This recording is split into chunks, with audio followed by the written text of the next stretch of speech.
The Dapper Don, how John Gotti became the last king of the American mafia. On the evening of December 16, 1985, at precisely 5:26 p.m., three men in identical trench coats and Russian fur hats emerged from a parked car on East 46th Street in Manhattan. They walked with purpose toward Sparks Steakhouse, where the most powerful man in organized crime was about to have dinner. Within 90 seconds, Paul Castellano, boss of the Gambino crime family and one of the wealthiest criminals in American history, lay dead on the sidewalk in a pool of his own blood, his trademark silk suit riddled with 6 bullet holes. Standing less than half a block away, watching through the windshield of a Lincoln sedan, was the man who had orchestrated the entire execution. His name was John Joseph Gotti, Jr., and he had just committed what the FBI would later call the most brazen mob hit in modern history. But what the world didn't know then, and what many still don't understand today, is that this killing wasn't just about power or money.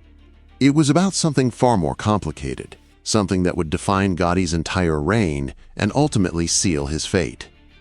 John Gotti was born on October 27, 1940, in the South Bronx, the 5th of 13 children, in a family that struggled to keep food on the table. His father, John Joseph Gotti Sr., was a day laborer who moved the family constantly, chasing work that never seemed to materialize.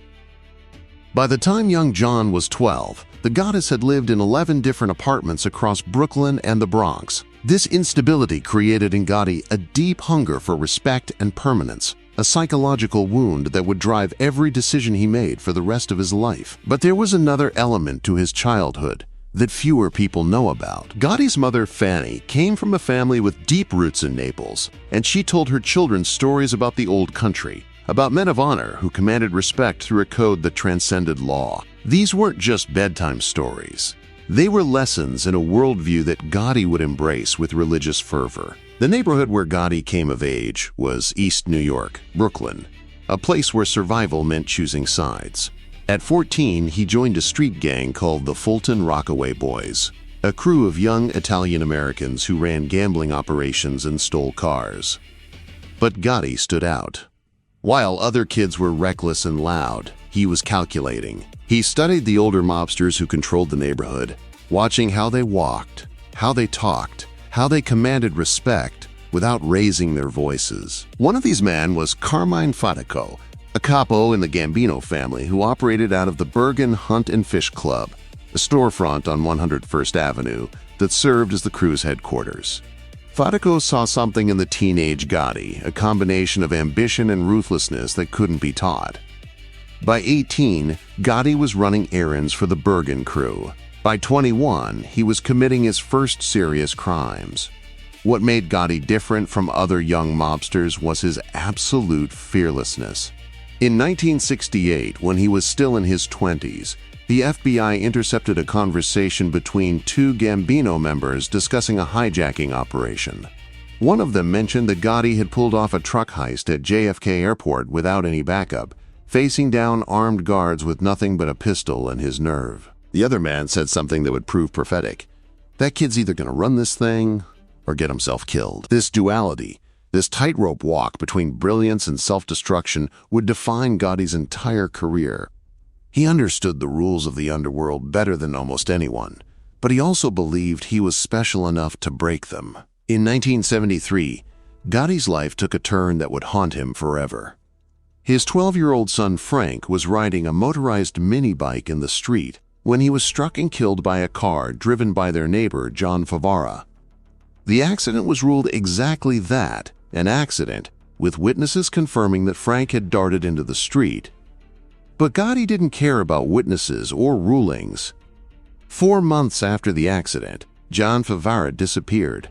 He was last seen being attacked and shoved into a van near his workplace in Long Island. His body was never found.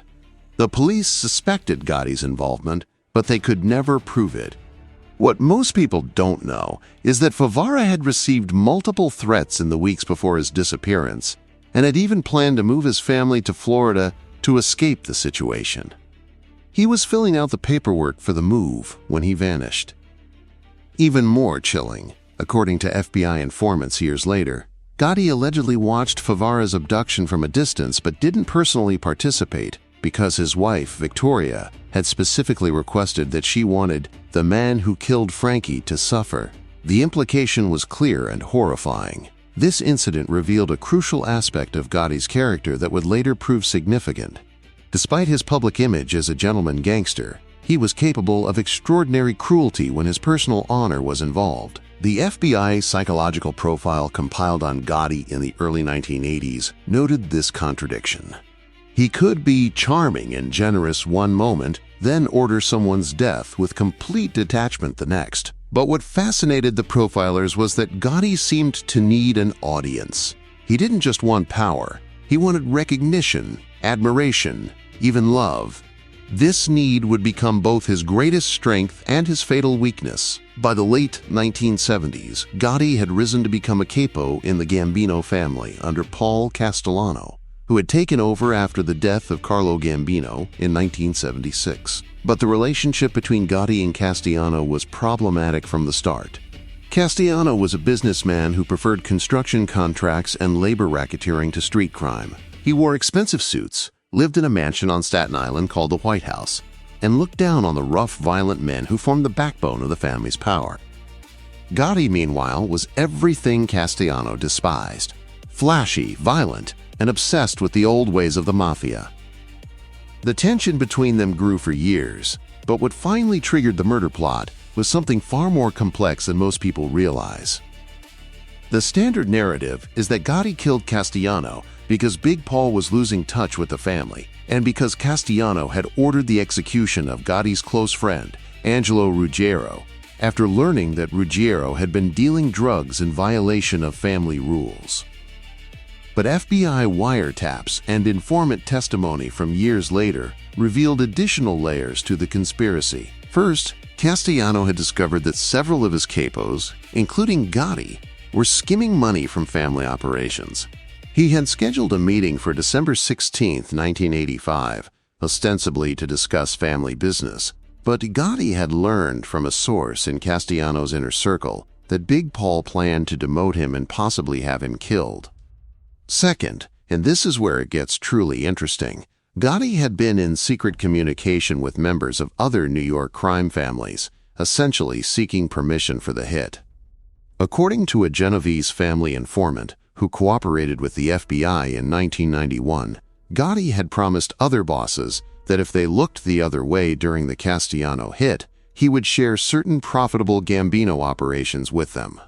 This was a stunning breach of mafia protocol, essentially selling out his own family for personal advancement. The night of the Castellano murder was choreographed with military precision. Gotti recruited 8 shooters, including Salvatore Sammy the Bull Gravano, who would later become the most famous mob turncoat in history. The team conducted surveillance on Castellano's movements for weeks. They knew his routines, his favorite restaurants, even which side of the car he preferred to sit on. On the evening of December 16th, as Castellano and his underboss Thomas Bellotti pulled up to Sparks Steakhouse, the shooters moved in. 6 shots hit Castellano in the head and chest. Bellotti tried to defend his boss and was immediately gunned down as well. The entire hit took less than 30 seconds. Witnesses later told police they saw a man in a white car watching the entire scene. That man was John Gotti. Within 2 weeks, he had maneuvered himself into position as the new boss of the Gambino family. But here's where the story takes an unexpected turn. In the immediate aftermath of the Castellano hit, Gotti should have faced severe consequences from the Commission, the governing body of the American Mafia. The rules were clear. You couldn't kill a boss without approval. Yet Gotti not only survived, he thrived. Why? The answer lies in a secret agreement that didn't come to light until years later. Vincent Chin Gigante, the powerful boss of the Genovese family and a member of the Commission, had given Gotti tacit approval for the hit. But according to testimony from multiple informants, Gigante's support came with a price. Gotti had agreed to share control of several lucrative Gambino operations, including control over certain construction unions and waste management contracts in New York City.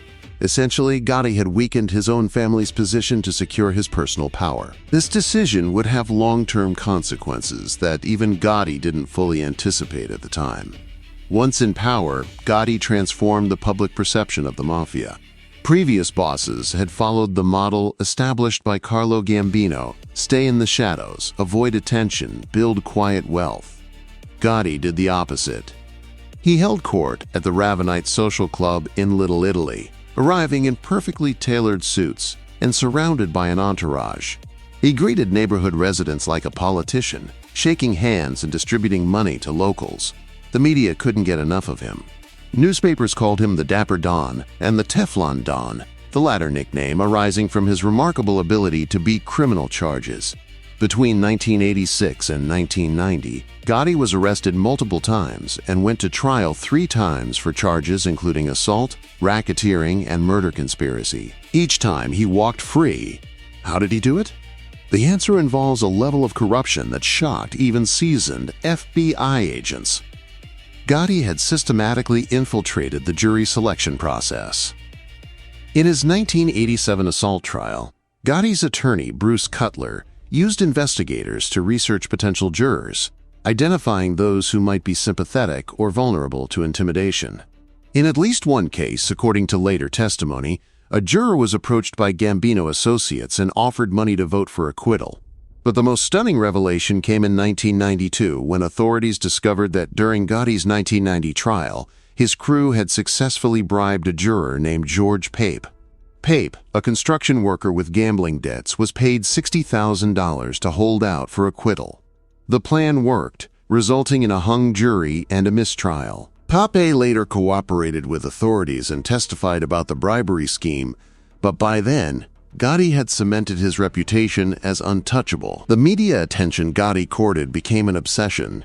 He cultivated relationships with certain journalists, giving them stories and access in exchange for favorable coverage. He understood that in America, image was power. If the public saw him as a charismatic Robin Hood figure, rather than a ruthless criminal, law enforcement would face additional pressure and scrutiny. And for a while, the strategy worked brilliantly. Polls showed that many New Yorkers had a favorable view of Gotti, seeing him as a colorful character from a bygone era. But within the FBI, this media circus was creating a different kind of pressure. The Bureau was being humiliated by Gotti's acquittals, and the director, William Sessions, made Gotti's capture a top priority. A special task force was assembled with one mission: bring down John Gotti by any means necessary. The FBI's approach was methodical and relentless. They placed listening devices in every location Gotti frequented. They followed his associates, documenting every meeting, every transaction. They pressured lower-level criminals to cooperate, slowly building up the organizational chart. But they kept hitting the same wall. Gotti was careful, always speaking in code, always aware that he might be under surveillance. The breakthrough came from an unexpected source. In late 1989, FBI agents successfully installed a bug in an apartment above the Ravenite Social Club. Gotti used this apartment, believing it was secure, to discuss family business with his inner circle. For months, agents recorded hundreds of hours of conversations. What they captured was stunning. Gotti openly discussing murders, extortion, jury tampering, and other crimes. Even more damaging, the tapes captured Gotti insulting and mocking his own soldiers, calling them idiots and sheep. These recordings would prove crucial, but not in the way the FBI initially expected. The real turning point came on December 11, 1990, when FBI agents arrested Gotti, Sammy Gravano, and Frank Locascio on charges of racketeering and murder. Gotti had been arrested many times before, but this felt different. The evidence was overwhelming, and the FBI made it clear they were seeking life sentences. Gotti, confident as always, believed he could beat the charges. He instructed his lawyers to prepare for trial and told his crew to stay loyal. But the FBI had a different plan. They approached Sammy Gravano with an offer: cooperate, testify against Gotti, and receive a reduced sentence. Initially, Gravano refused. He had been with Gotti for years, had participated in multiple murders on his orders, and believed in the code of omerta, the mafia vow of silence. What changed Gravano's mind was something personal and unexpected. The FBI played him tapes from the Ravenite apartment, recordings where Gotti talked about Gravano behind his back. In these conversations, Gotti blamed Gravano for various problems, questioned his intelligence, and suggested that if the current charges didn't stick, he might need to do something about Sammy.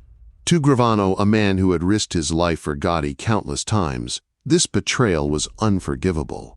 In March 1991, Gravano agreed to cooperate. The decision would change everything. Gravano's defection was a cataclysm for the mafia. He wasn't just any soldier. He was the underboss of the Gambino family, Gotti's right hand, a man who had participated in 19 murders. His testimony would be detailed, devastating, and impossible to impeach. When news of Gravano's cooperation leaked, Gotti reportedly went into a rage, smashing furniture in his cell and screaming that Gravano was a rat bastard who had violated every sacred principle of the mafia. But beneath the anger, there had to be a recognition that he had brought this on himself. By courting media attention, by treating his men with contempt, by believing himself untouchable, Gotti had created the conditions for his own downfall. The trial began on January 21, 1992, in federal court in Brooklyn. The prosecution's case was led by Andrew Maloney, the U.S. attorney for the Eastern District of New York, who had been preparing for this moment for years. The charges included 5 murders, conspiracy to commit murder, loan sharking, illegal gambling, obstruction of justice, and tax evasion. But everyone knew the real drama would come when Sammy Gravano took the stand. When he finally did, on March 2, 1992, the courtroom was packed with journalists, law enforcement officials, and spectators. Gravano, wearing a simple suit and speaking in a calm, matter-of-fact tone, proceeded to detail the inner workings of the Gambino family. He described how murders were ordered and executed, how money flowed through the organization, how Gotti controlled every aspect of the family's operations. Most damaging, he provided direct testimony about Gotti's involvement in specific murders, including the Castellano hit. For 9 days, Gravano testified. The defense, led by Albert Krieger after Bruce Cutler had been disqualified for conflicts of interest, tried to discredit him, pointing out his own extensive criminal history and suggesting he was lying to save himself. But Gravano was prepared. He admitted his crimes freely, never trying to present himself as anything other than what he was, a killer who had spent his life in organized crime. This honesty, paradoxically, made him more credible. The jury could see he wasn't trying to minimize his own guilt. He was simply telling the truth about what he and Gotti had done together. The prosecution also played the tapes from the Ravenite apartment. Hearing Gotti's actual voice discussing crimes, insulting his soldiers, and revealing the depths of his organization's corruption was devastating. One particularly damaging conversation involved Gotti explaining to Frank Locascio how they had corrupted the jury in his 1990 trial. Another recording captured Gotti discussing the murder of Louis Di Bono, a Gambino soldier who had fallen out of favor. Gotti's words were chilling in their casualness. "We gotta do it. We gotta pull the trigger on him." When these tapes were played in court, several jurors were seen shaking their heads in disgust. On April 2, 1992, after only 14 hours of deliberation, the jury returned guilty verdicts on all counts. Gotti, who had sat impassively through most of the trial, showed no emotion, but those who knew him later said he seemed diminished, as if the reality of his situation had finally penetrated his carefully constructed facade. On June 23, 1992, Judge Y. Leo Glasser sentenced John Gotti to life in prison without the possibility of parole. In his statement, Judge Glasser noted that Gotti had spent a lifetime in crime and showed no remorse for his actions. Gotti was sent to the United States Penitentiary in Marion, Illinois, a maximum security facility designed for the most dangerous criminals in the federal system. But the story doesn't end with Gotti's imprisonment. What happened next reveals much about both the man and the organization he led. From prison, Gotti attempted to maintain control of the Gambino family. He sent messages through his lawyers and family members, appointed his son, John Jr. Gotti, to act as his surrogate, and tried to enforce the same discipline and structure he had maintained on the outside. But the mafia world had changed. Gravano's defection had opened the floodgates. Dozens of other mobsters, seeing that the old code was broken, began cooperating with authorities. The FBI, emboldened by their success with Gotti, launched sweeping investigations into all 5 New York crime families. Within a few years, dozens of bosses, underbosses, and capos were arrested and convicted. The American mafia, which had existed in various forms since the early 20th century, was being systematically dismantled. Gotti himself became increasingly isolated. In 1998, he was transferred to the United States Penitentiary Administrative Maximum Facility in Florence, Colorado, also known as ADX Florence or Supermax. This facility was designed for inmates requiring the highest level of security, and Gotti was placed in solitary confinement, spending 23 hours a day in a small cell with minimal human contact. The FBI's psychological assessment had been correct. For a man who craved attention and respect, this isolation was perhaps the cruelest punishment imaginable. He was cut off from his family, from his organization, from the public that had once been so fascinated by him. He was, in effect, buried alive. During his imprisonment, Gotti's health began to deteriorate. In 1998, he was diagnosed with throat cancer, likely the result of his lifelong smoking habit. He underwent surgery and treatment, but the cancer returned in 2000, more aggressive than before. By 2002, it had spread to his brain and lungs. The Federal Bureau of Prisons offered to release him on compassionate grounds, allowing him to die at home with his family. But there was a condition. Gotti would have to formally request the release and acknowledge the seriousness of his condition. According to his family, Gotti refused. He told his wife that he wouldn't give them the satisfaction of asking for mercy. Whether this was pride, stubbornness, or some combination of both, it was consistent with the image he had cultivated his entire life. John Gotti died on June 10, 2002 at the United States Medical Center for Federal Prisoners in Springfield, Missouri. He was 61 years old. His funeral was held at the Papavero Funeral Home in Queens, the same place where his son Frank's funeral had been held nearly 3 decades earlier. Thousands of people lined the streets to watch the funeral procession, a testament to the complicated legacy Gotti left behind. To some, he was a brutal criminal who deserved every day of his imprisonment. To others, particularly in certain Italian-American communities, he remained a symbol of defiance against authority, a throwback to an era when loyalty and honor supposedly meant something. But what was Gotti's true legacy? To answer this, we need to look beyond the media spectacle and examine what his reign actually accomplished. When Gotti took over the Gambino family in 1985, it was the most powerful criminal organization in America, controlling vast operations in construction, labor unions, waste management, and traditional rackets like gambling and loan sharking. The family earned hundreds of millions of dollars annually. By the time of Gotti's imprisonment in 1992, the family was in turmoil. His high-profile style had brought unprecedented law enforcement attention. His conviction, built largely on Sammy Gravano's testimony, had destroyed the principle of omerta that had protected the mafia for generations. And his insistence on maintaining control from prison had created instability and infighting that weakened the organization further. The numbers tell the story. In 1985, the FBI estimated there were approximately 2,500 made members of the mafia in New York. By 2000, that number had dropped to less than 1,000, with hundreds either dead, imprisoned, or cooperating with authorities. The Gambino family, once the crown jewel of organized crime, had fragmented into competing factions. Legitimate businesses that had once feared mob control were increasingly free from extortion and intimidation.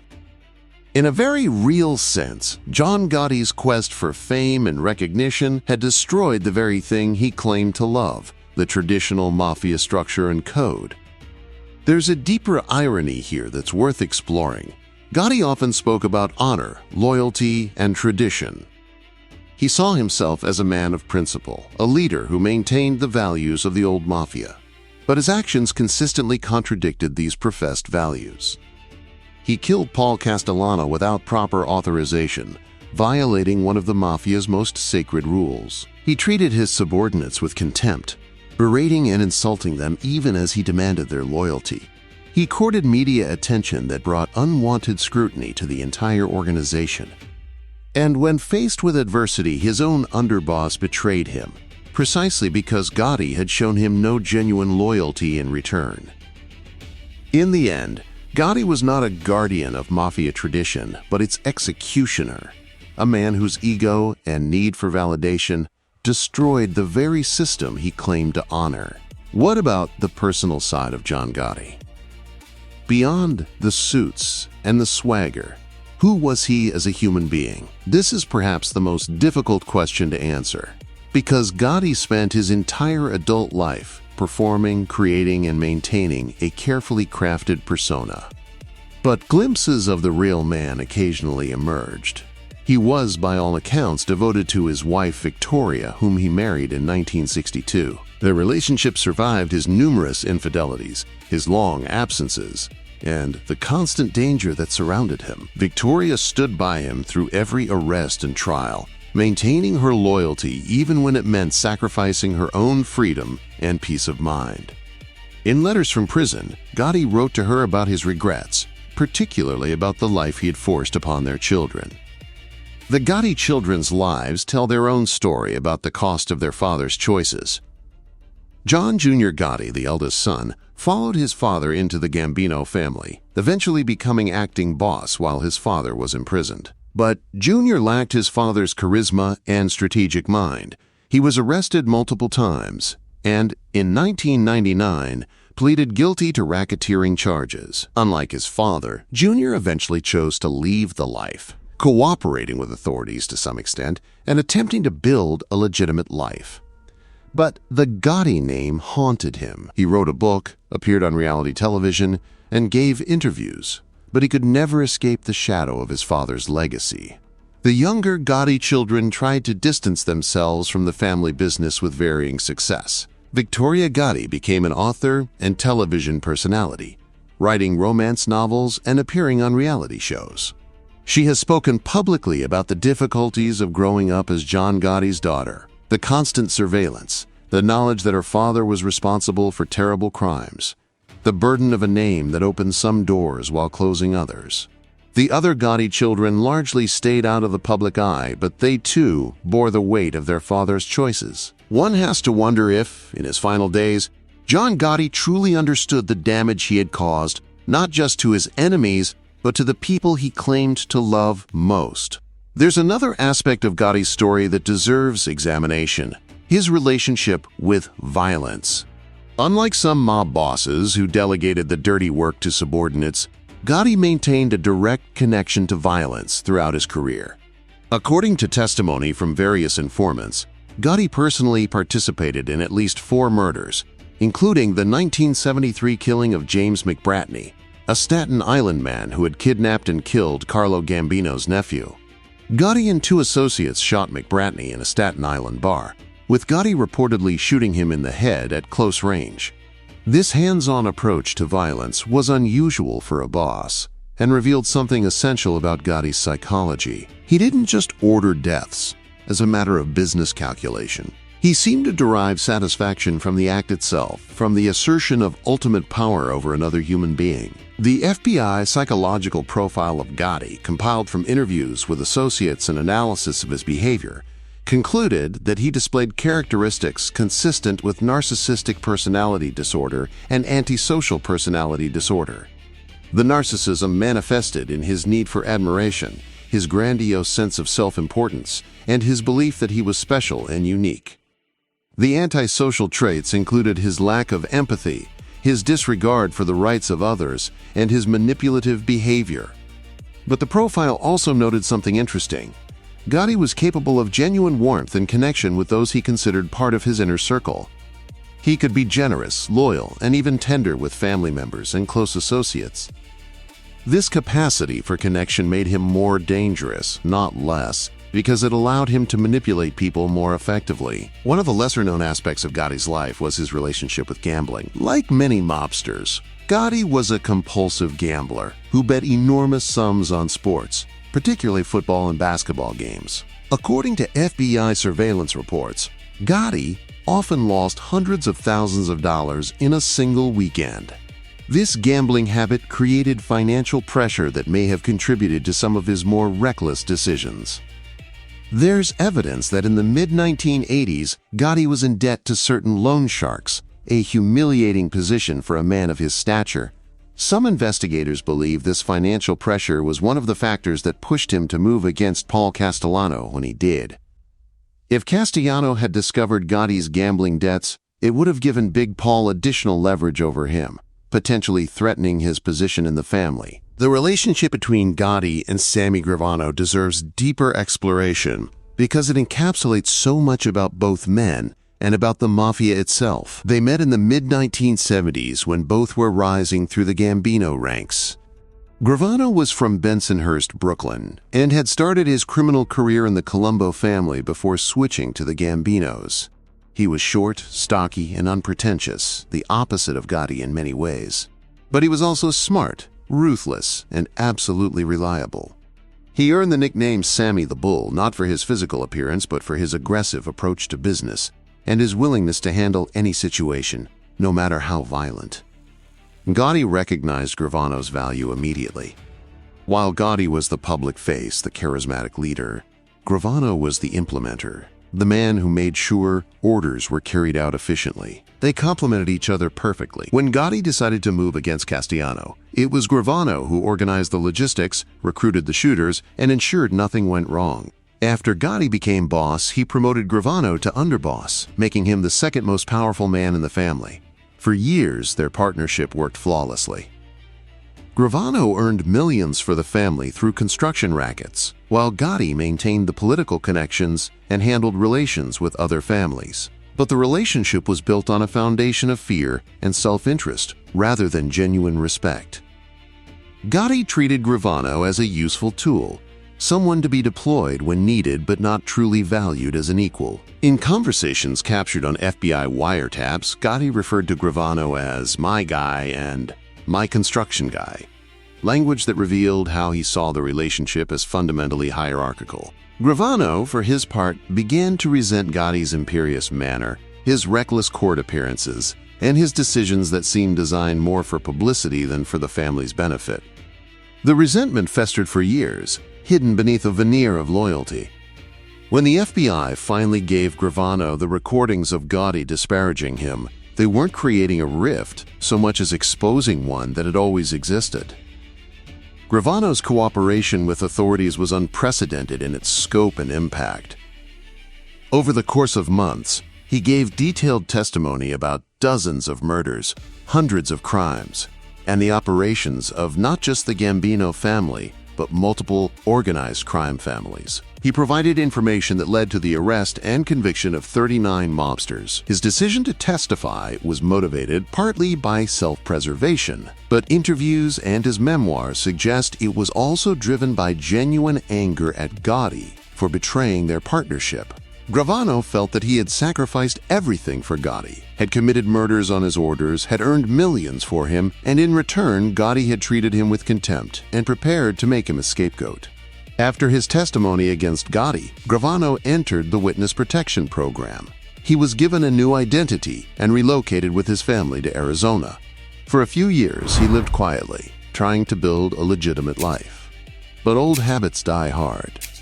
In 2000, Gravano was arrested for running an ecstasy distribution ring in Arizona. The former underboss of the Gambino family had transformed himself into a drug kingpin, recruiting a new crew and building a multi-million-dollar operation.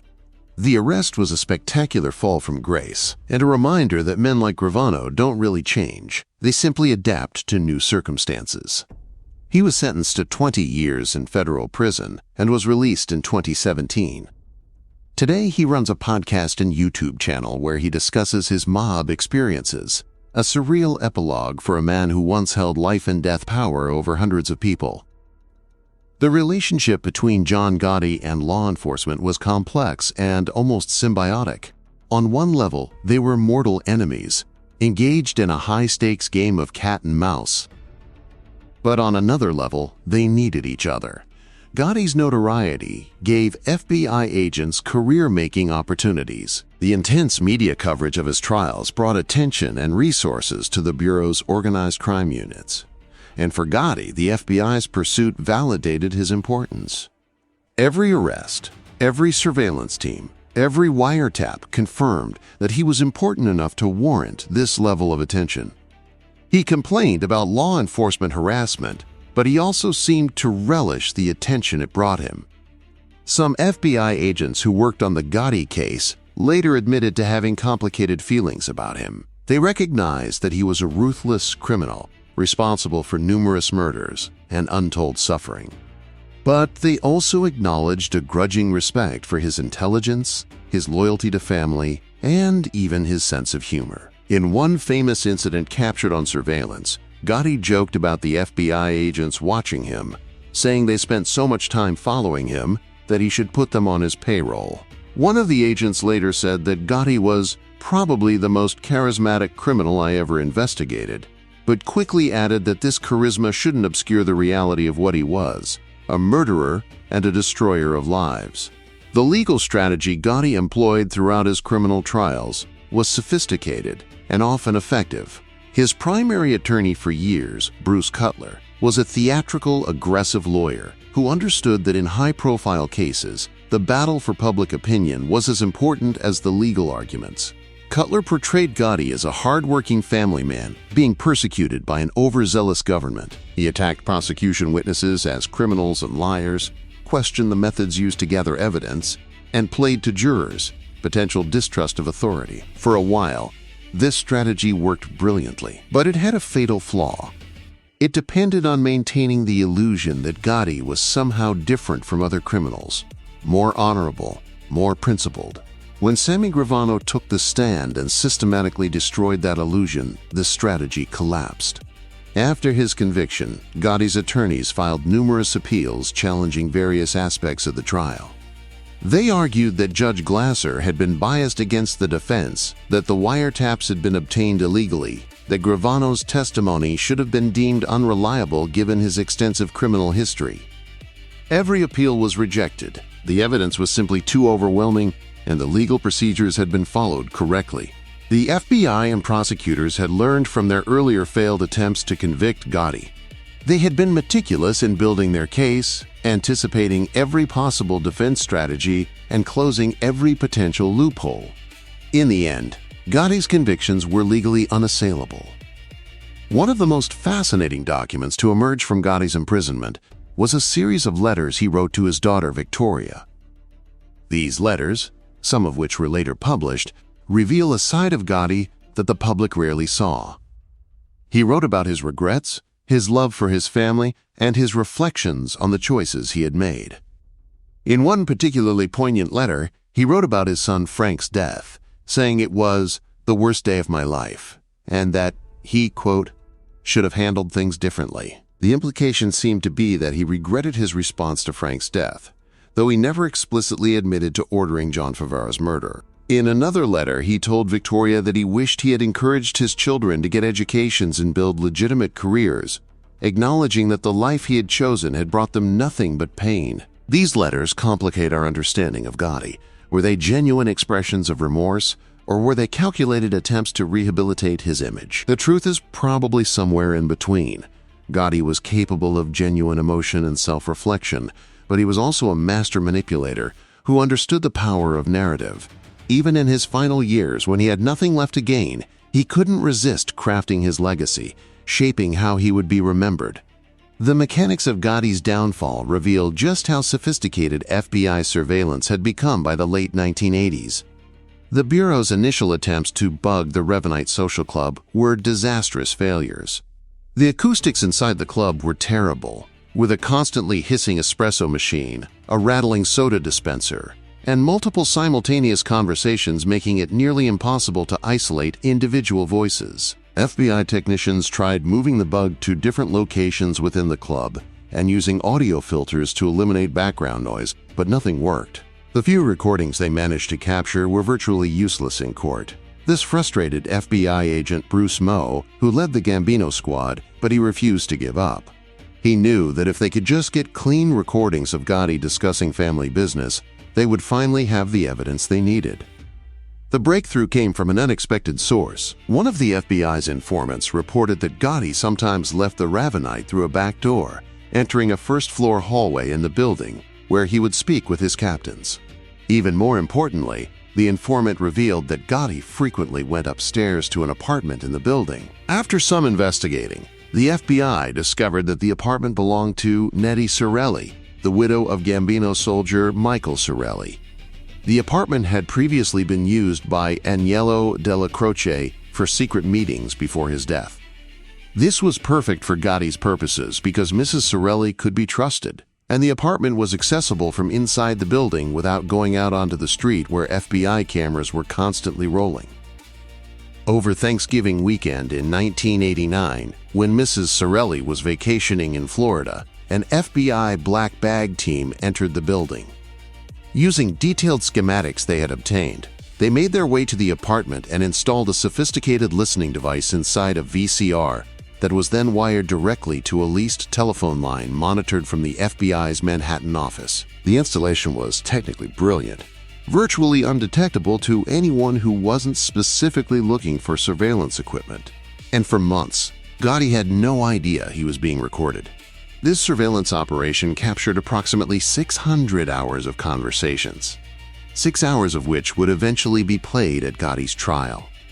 These recordings were devastating because they captured Gotti speaking openly about murders, extortion, and the internal workings of the Gambino family. But even more damaging than the content of the conversations was Gotti's tone and manner. The tapes revealed a man who was arrogant, cruel, and contemptuous of the men who served him. One conversation that proved particularly damaging was recorded on December 12, 1989. In this discussion, Gotti complained about Sammy Gravano to Frank Locascio, saying that every time he turned around, there was a new company popping up, implying that Gravano was getting too greedy and starting businesses without proper authorization. In other recordings, Gotti blamed Gravano for various problems within the family and suggested that Sammy was becoming a liability. When federal prosecutors later played these tapes for Gravano in 1991, his reaction was one of shock and betrayal. Here was a man for whom Gravano had committed numerous murders, for whom he had risked everything, and Gotti was bad-mouthing him behind his back, essentially setting him up to be the fall guy if things went wrong. This personal betrayal was the catalyst that transformed Gravano from one of Gotti's most loyal soldiers into the government's most valuable witness. The tapes also captured something else that would prove significant: Gotti's discussions about jury tampering. On the recordings, he could be heard explaining to Locascio how they had successfully bribed a juror in his 1990 trial, ensuring at least a hung jury and probably a mistrial. This was classic Gotti, unable to resist bragging about his cleverness even when prudence demanded silence. The irony is that his need to recount his victories and demonstrate his strategic brilliance to his subordinates was exactly what gave prosecutors the evidence they needed to convict him. If Gotti had just kept his mouth shut, if he had followed the example of previous bosses who spoke in code and kept sensitive discussions to an absolute minimum, the FBI's surveillance operation might have yielded nothing useful. But that wasn't in Gotti's nature. He needed an audience, needed recognition, needed people to know how smart he was. When FBI agents finally arrested Gotti at the Ravenite on December 11, 1990, he maintained his characteristic bravado. According to witnesses, when agents burst into the back room of the club where he was having espresso, Gotti calmly informed them that he wasn't going anywhere until he finished his coffee. It was vintage Gotti, playing to an audience even at the moment of his arrest, refusing to give the FBI the satisfaction of seeing him rattled. Beneath the swagger, he had to know that this time was different. The agents weren't smiling, weren't joking around. Their manner was professional and grim. They had been working on this case for years, and they knew they finally had him cold. The trial that followed was one of the most heavily covered legal proceedings in New York history. Jury selection began in January 1992, and for the first time in a Brooklyn federal case, the jury was completely anonymous and fully sequestered. This was a direct response to Gotti's history of jury tampering and witness intimidation. The jurors were referred to only by numbers, their identities kept secret even from the defense. They were housed in a hotel under guard, their contact with the outside world strictly monitored. Judge Juan Leo Glasser was taking no chances. He knew that if this trial resulted in another acquittal or mistrial, the public confidence in the justice system would be severely damaged. The prosecution's opening statements, delivered by Assistant U.S. Attorneys Andrew Maloney and John Gleason, laid out a comprehensive case against Gotti. They detailed his rise through the Gambino family, his orchestration of the Castellano murder, and his subsequent reign as boss. They explained how the FBI's surveillance operation had captured him discussing crimes, and how Gravano, his own underboss, would testify against him. The defense team, now led by Albert Krieger after Bruce Cutler had been disqualified for being too closely connected to the Gambino family, attempted to portray Gravano as a pathological liar who was willing to say anything to save himself. In his opening statement, Krieger dramatically told the jury that Gravano had admitted to 19 murders and then pointed out that there were only 18 people in the jury box, implying that they didn't have enough seats for all of Gravano's victims. But when Gravano finally took the stand on March 2, 1992, the courtroom went silent. Everyone had been waiting for this moment. Here was the man who had been Gotti's right hand for years, who had participated in the murder of Paul Castellano and numerous other hits, now prepared to testify against his former boss. Gravano was wearing a simple suit, nothing flashy, and he spoke in a calm, measured tone. Over 9 days of testimony, he methodically detailed the inner workings of the Gambino family. He described how the organization was structured, how money flowed through various operations, how disputes were settled, and, most importantly, how murders were ordered and executed. His testimony about the Castellano hit was particularly detailed. He explained how the conspiracy had been formed, who the shooters were, where everyone was positioned, and how Gotti had watched the entire murder from his car. What made Gravano's testimony so powerful was his honesty about his own crimes. He didn't try to minimize his role or present himself as anything other than what he was, a killer who had spent his entire adult life in organized crime. When the defense attorneys cross-examined him, trying to discredit him by pointing out his extensive criminal history, Gravano calmly admitted to everything. He acknowledged that he had participated in 19 murders, that he had profited enormously from criminal activities, and that he was testifying partly to save himself. But he insisted that what he was saying about Gotti was true, and the jury believed him. His testimony was corroborated by the FBI surveillance tapes and by testimony from other witnesses. The defense simply had no effective response. The playing of the surveillance tapes in court was the final nail in Gotti's coffin. Hearing his actual voice discussing crimes, insulting his soldiers, and bragging about corrupting juries was devastating. One particularly damaging recording captured Gotti saying that he, John Gotti, would sever someone's head off if they didn't follow orders. The sheer arrogance and brutality in his voice shocked some of the jurors. These weren't vague conversations that could be interpreted in multiple ways. They were clear, explicit discussions of criminal activity. When the tapes were combined with Gravano's testimony and the physical evidence the FBI had collected, the case against Gotti became overwhelming.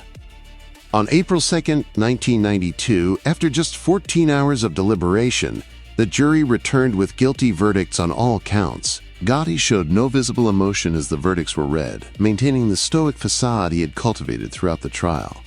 But those who knew him said he was devastated. For a man who had beaten 3 previous prosecutions, who had become a celebrity by defying the justice system, this defeat was crushing. The media that had once celebrated him as the Teflon Don now proclaimed that the Teflon had been stripped away and replaced with Velcro. James Fox, the head of the FBI's New York office, famously declared that the Don was covered with Velcro and all the charges had stuck. On June 23, 1992, Judge Glasser sentenced Gotti to life in prison without the possibility of parole. In his statement, Glasser noted that Gotti had shown no remorse for his crimes and had spent his entire adult life as a criminal. The sentence also included a $250,000 fine, though everyone knew this was largely symbolic given that Gotti would never be free to pay it. As he was led from the courtroom, Gotti reportedly told his lawyer to appeal everything, but it was clear that this time, there would be no escape. The legal system had finally caught up with John Gotti, and the price would be the rest of his life. Gotti was first sent to the United States Penitentiary in Marion, Illinois, a maximum security facility that had replaced the notorious Alcatraz as the toughest federal prison in the country. At Marion, he was held in extremely restrictive conditions, essentially solitary confinement, for 23 hours a day. His cell was small, containing only a cot, a toilet, a sink, and a small black and white television. He was allowed out for just 1 hour of recreation each day, and even that was often canceled without explanation. The psychological impact of this isolation was severe. For a man who had thrived on social interaction, who had built his entire identity around being the center of attention, this forced isolation was a special kind of torture. In 1998, Gotti was transferred to ADX Florence in Colorado, a supermax prison that had been specifically designed for the most dangerous inmates in the federal system. ADX Florence, sometimes called the Alcatraz of the Rockies, was even more restrictive than Marion. Inmates were held in solitary confinement with virtually no human contact. The cells were soundproofed, the windows designed to prevent inmates from determining where they were in the prison.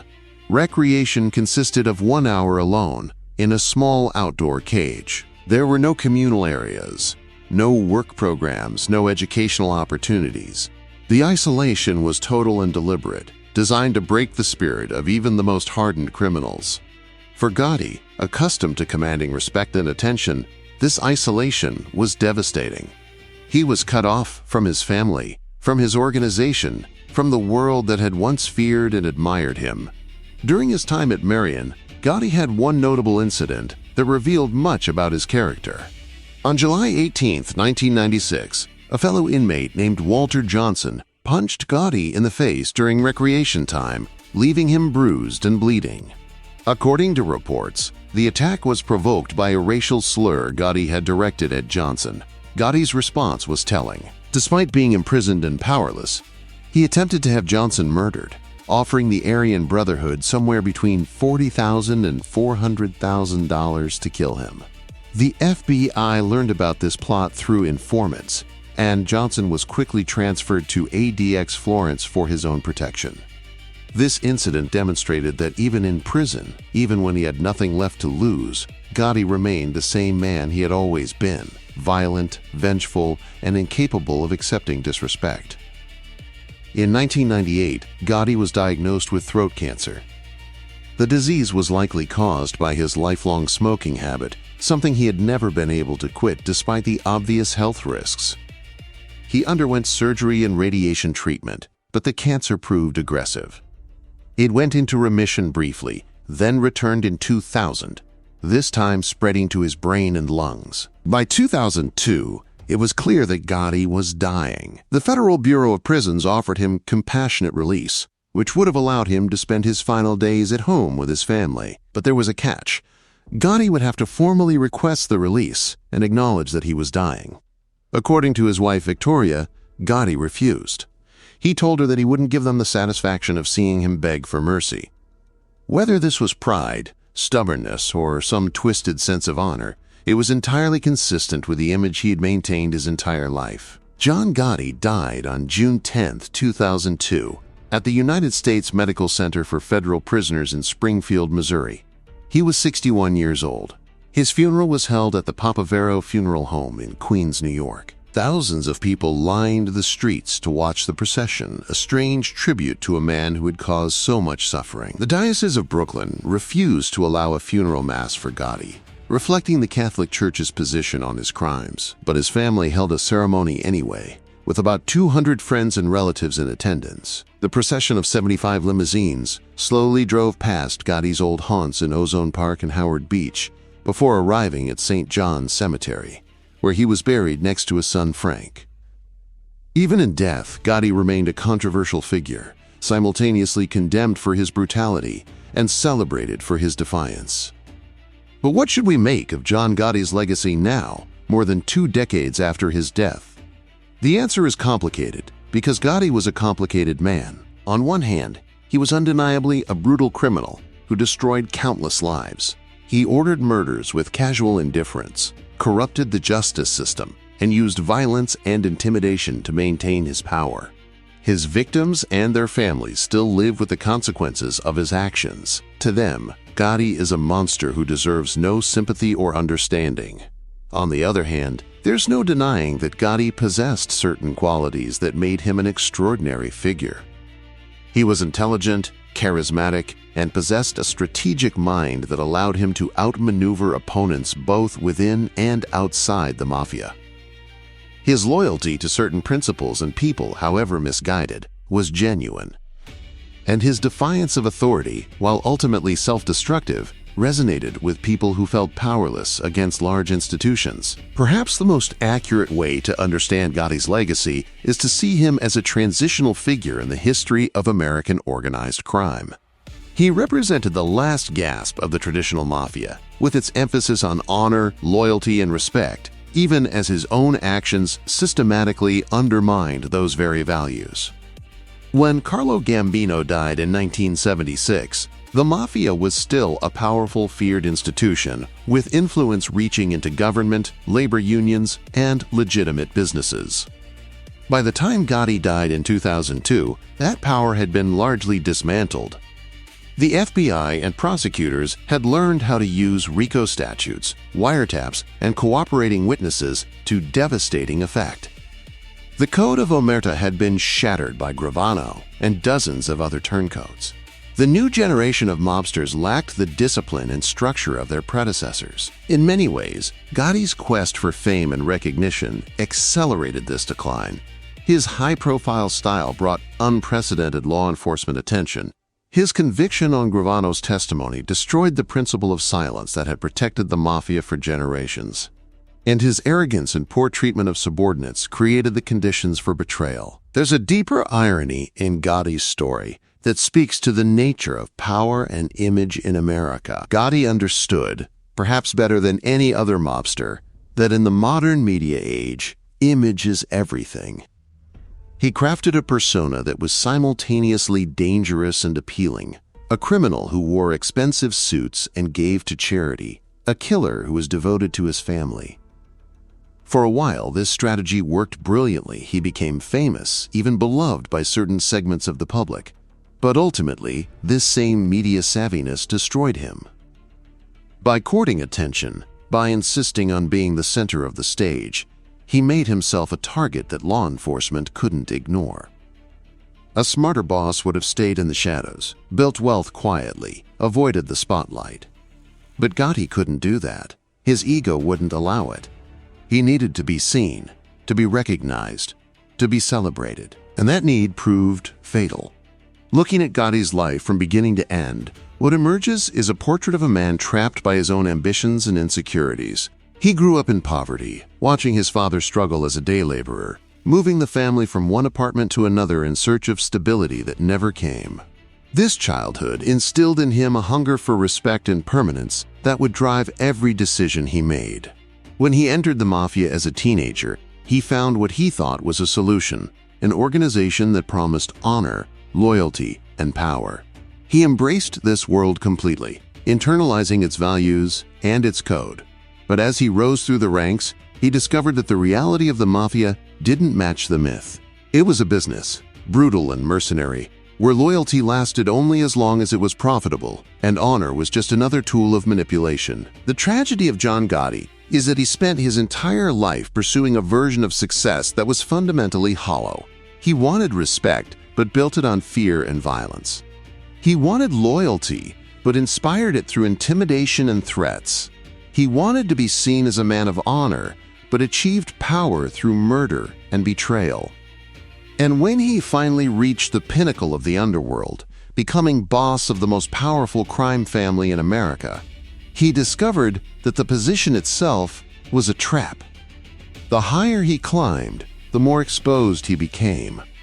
The more power he accumulated, the more enemies he made. The more he insisted on respect and recognition, the more he painted a target on his back.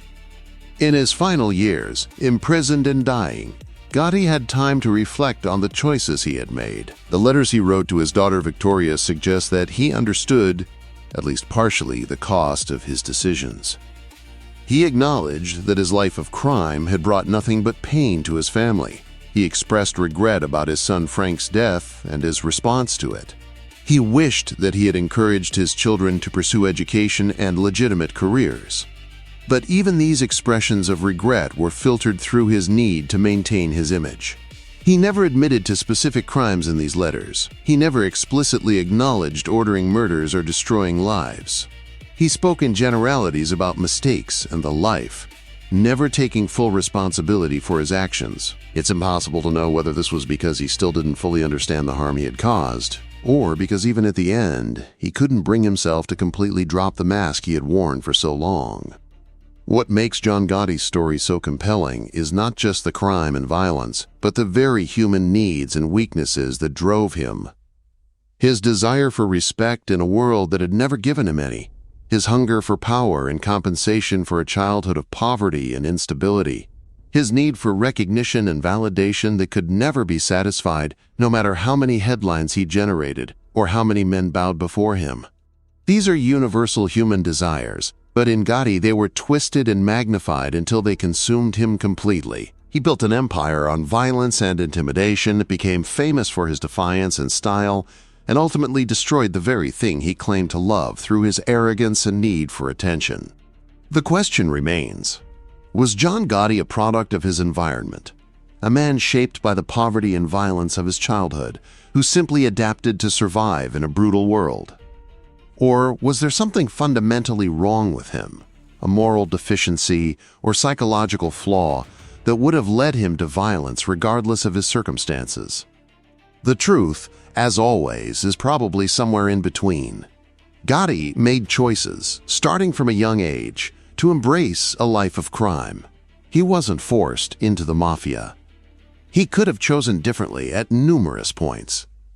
But it's also true that his environment shaped his options and his worldview in profound ways. Growing up where he did, when he did, the mafia was one of the few paths to power and prosperity available to poor Italian Americans. The legitimate world offered him nothing but dead-end jobs and disrespect. The underworld offered excitement, money, and a sense of belonging. As we look at John Gotti's life now, more than 20 years after his death, we can see him more clearly than his contemporaries could. The media spectacle has faded.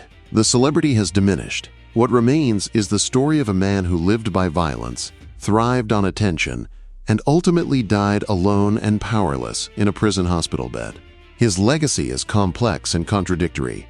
He's remembered as the last great mafia don, a charismatic figure who captured the public imagination. But he's also remembered as the man who destroyed the American mafia, whose arrogance and need for recognition brought down not just himself, but an entire criminal infrastructure that had existed for generations. His life stands as a warning about the dangers of ego and the hollowness of power built on violence and fear.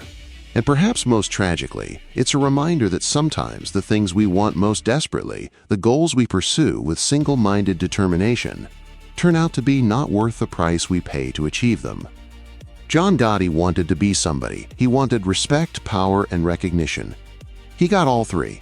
But the cost was his freedom, his health, his family's peace of mind, and ultimately his life. In the end, the dapper Don, the Teflon Don, the man who had once owned New York City, died forgotten and alone, just another number in the federal prison system.